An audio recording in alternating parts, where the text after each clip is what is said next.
শীতও না গরমও না, খুব সুন্দর একটা ওয়েদার, তাই না? শীতের প্রায় শেষ, তাই ফুলকপির রাজ্যও শেষ হয়ে যাচ্ছে। তো ভাবলাম ঝটপট একটা সুন্দর একটা রেসিপি আপনাদের উপহার দেই। Hello everyone, its and treats থেকে ইমা জাহান। আজকে করে দেখাবো কাতলা মাছ দিয়ে ফুলকপি আলুর ঝোল। স্বল্প মশলায় সিম্পল রেসিপি। আসুন শুরু করি। আমি এখানে বড় সাইজের 4 পিস কাতলা মাছ নিয়েছি। এবার এটাকে ভেজে নেওয়ার জন্য কিছুটা হলুদ, মরিচ এবং সামান্য একটু তেল দিয়ে ম্যারিনেট করে রেখেছি প্রায় 20 মিনিটের মতো। এরপরে এটাকে ভেজে নিব। ভাজার জন্য কিছুটা তেল, একটু লবণ দিয়ে নিয়েছি। এবার এপিট ওপিট করে হালকা করে ভেজে নিব। খুব বেশি কড়া করা যাবে না এবং একেবারেও সাদা সাদা করা যাবে না, মোটামুটি একটা কালার হলেই হবে। ও আচ্ছা, বলে নেই লবণটা কেন দিয়েছি। গরম তেলে লবণ দিলে যে কোনো মাছ ভেঙে যায় না এবং সহজে উল্টানো যায়। তো মাছটা আমার ভাজা শেষ। ওই তেলেই আমি দিয়ে দিচ্ছি কিছুটা হলুদের গুঁড়া, একটু লবণ। কেন, দেখতেই পাচ্ছেন। এবারে এইভাবে লম্বা করে কেটে রাখা আলুগুলো আমি দিয়ে একটু করে ভেজে নিব। এই ভেজে নেওয়া সবজিগুলো দিয়ে তরকারি যদি আপনি রান্না করেন, আমি 100% শিওর খুবই টেস্ট পাবেন। আমি প্রায় এটা করি, আমার মায়ের কাছ থেকে শেখা। এবারে ফুলকপিটাও দিয়ে নিচ্ছি ওই তেলে, হালকা করে ভেজে নিচ্ছি। একটা সুন্দর স্মেল পাবেন। কাতলা মাছ আর এই ফুলকপির ঝোলটা এতটাই সুস্বাদু হয়, একবার বাসায় ট্রাই করে দেখবেন, ইনশাল্লাহ আবারও করতে চাইবেন। এবারে খানিকটা তেল দিয়ে আমি এখানে দিয়ে দিচ্ছি হাফ চা চামচ জিরা। আস্ত জিরাটাই ব্যবহার করবেন। এরপরে দিয়ে দিচ্ছি হাফ কাপের মতো পেঁয়াজ কুচি এবং কিছুটা লবণ। আমি পেঁয়াজটা একেবারেও লাল লাল করব না, একটু নরম হয়ে আসলেই হবে। এবারে যা দিব সেটা হচ্ছে পেঁয়াজ বাটা।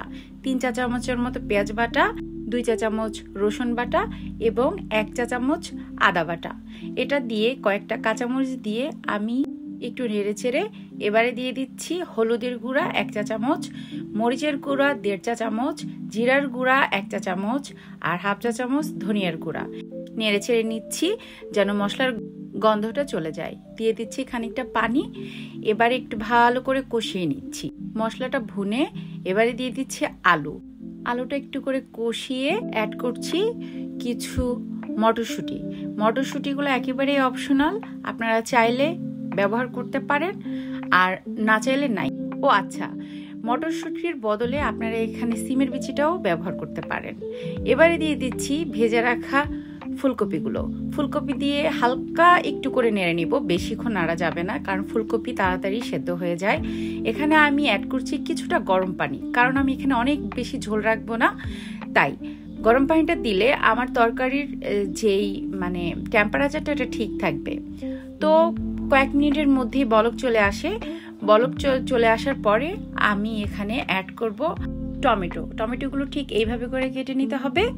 টমেটোগুলো সুন্দর করে চারপাশে ছড়িয়ে দিচ্ছি। আসলে টমেটো ছাড়া আমার চলেই না, আমি প্রায় তরকারিতেই টমেটো ব্যবহার করি। কারা কারা টমেটো পছন্দ করেন অবশ্যই কমেন্ট বক্সে জানাবেন। এবারে দিয়ে দিচ্ছি আমার ভেজে রাখা মাছগুলো সুন্দরভাবে আলতোভাবে দিবেন। আমি দেখেন কিভাবে করে দিচ্ছি। তো এভাবে করে দিয়ে এবার আমি ঢেকে দিচ্ছি। এবারে কিছুক্ষণ এটাকে আমি রান্না করে নিব। মাঝখানে কিন্তু অবশ্যই চেক করবেন যে লবণটা ঠিক হয়েছে কিনা। আমার কাছে ঝাল লবণ একদম পারফেক্ট। আপনারা আপনাদের মতো ঝাল লবণ দিয়ে নেবেন, তাহলেই দেখবেন হয়ে গেছে। তো আমার এই সিম্পল রেসিপিটা আপনাদের কাছে কেমন লেগেছে অবশ্যই আমাকে কমেন্ট করে জানাবেন এবং আমাকে সাপোর্ট করতে চাইলে আমার চ্যানেলটাকে অবশ্যই সাবস্ক্রাইব করবেন। এবং যারা ফেসবুক থেকে দেখছেন সবার জন্য শুভকামনা। আমাকে সাপোর্ট করার জন্য আমার চ্যানেলে অবশ্যই ভিজিট করে আসবেন। তো রেডি আমার কাতলা মাছ দিয়ে ফুলকপি আলুর ঝোল। রেসিপিটি ভালো লাগলে লাইক, কমেন্ট এবং শেয়ার করে রাখতে পারেন আপনার টাইমলাইনে। আশা করছি রান্না করতে আপনাদের কারোই কোনো অসুবিধা হবে না। যারা নতুন রাঁধুনি আছেন তাদের জন্য খুবই সহজ এই রেসিপিটা। তো আজ এই পর্যন্তই। সবাই ভালো থাকবেন, সুস্থ থাকবেন। এবং একটি কথা বলি আমি সব সময়, ডোন্ট ওয়েস্ট ফুড। দয়া করে কেউ খাবার অপচয় করবেন না, কারণ প্রতিদিন অনেক মানুষ না খেয়ে থাকে। তো আজ এই পর্যন্তই। সবাই ভালো থাকবেন, সুস্থ থাকবেন, আমার জন্য দোয়া করবেন। আল্লাহ হাফেজ। দেখা হবে নতুন কোনো রেসিপিতে। আসসালামু আলাইকুম।